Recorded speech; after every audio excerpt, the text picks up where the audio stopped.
ঐতিহাসিক মেট্রো সফরের জন্য আমরা ঢুকছি। দেখুন, আজ প্রথম পাবলিকলি আজকে শুরু হচ্ছে। মেট্রো ঢুকে গেছে। ময়দান থেকেই কত ভিড় হয়ে আসছে দেখুন, ময়দান থেকেই ভিড় এত।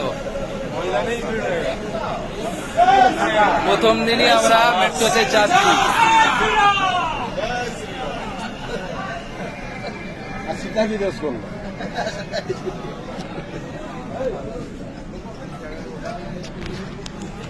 আমরা উঠলাম মেট্রোতে।